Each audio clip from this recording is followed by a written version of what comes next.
I'm Rachel Oikster for Ottawa Tonight, and I'm here with Elizabeth Blue, who is performing in her one-woman show, Am I Blue, here at the Ottawa Fringe Festival. So welcome. Hi.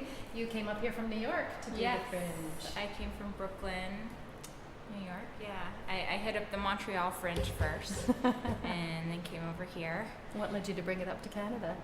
I had heard a lot from there's a New York scene that's growing of performers that take their shows to Canada. Cool. And I just had heard so much about it that it was a great experience, and you can make money even. But mostly just that it's the community was so supportive, and it was just a great opportunity to showcase your work. Great. So you began by workshopping in New York.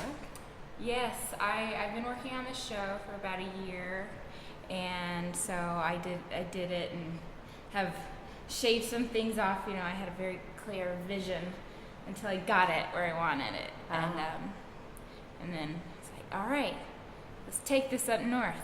So Montreal was your first stop. Yes. And how did that go? Oh, it was amazing. It was so great. I had so much fun, and the Fringe was just so supportive, and so it was very exciting through the week for crowds to grow and meeting more people and not sleeping.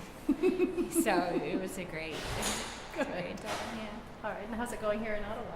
Here it's going really well. I got here Monday morning, very early on the Greyhound bus, and I had a pretty full house my first night.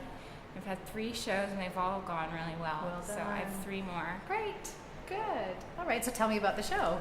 The show is about a young woman's search for happiness and just really working really, really hard to be happy, and trying to be spiritual and trying to be worldly, and just having to find her way in there somewhere. And I think one of the reviewers called it a satire on the Western culture's whole obsession with self-realization and bettering oneself. And I thought that was a great description. Yeah, I think so too. Having seen it, that sounds apt. Yeah. Yeah, so it's a satire through the character's experience, who's so desperate to be fully fulfilled.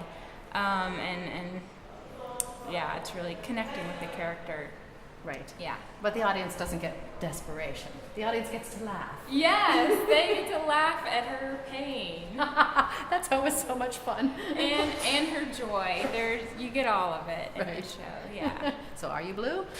Not anymore. Yay! But you'll have to find out how that happened. That's great. Yeah. All right.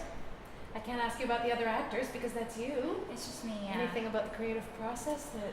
Oh, yeah. Well, I worked with a director who's also a close friend, and her name's Maya Garrison, and she was a huge part. It was a collaboration completely, because she really helped me to find my voice in this character.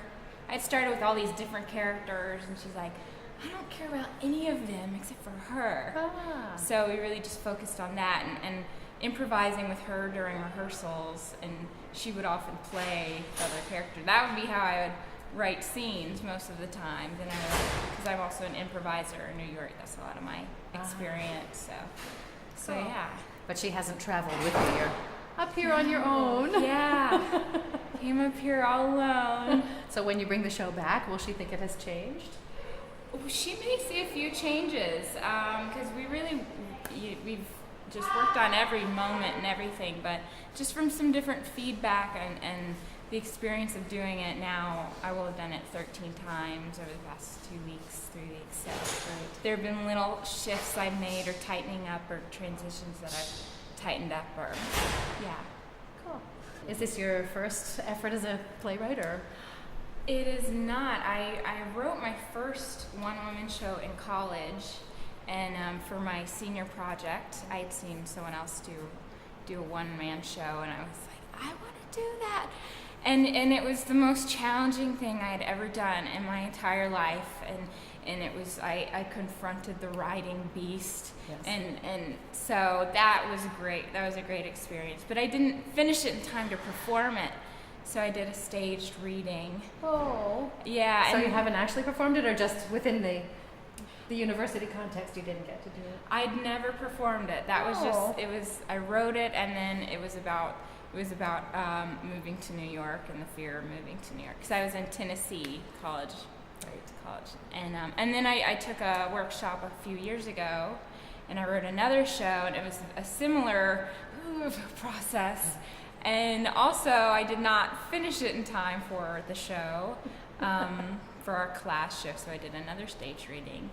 And So the beasts you were confronting were the writing beasts, not Yes. the beast of being one person alone on stage for an hour or more. yeah, it was the writing beast, and you have to really like what you're writing, and so then I think that's why I've given myself time to really work out this show, because I wanna love every piece of it.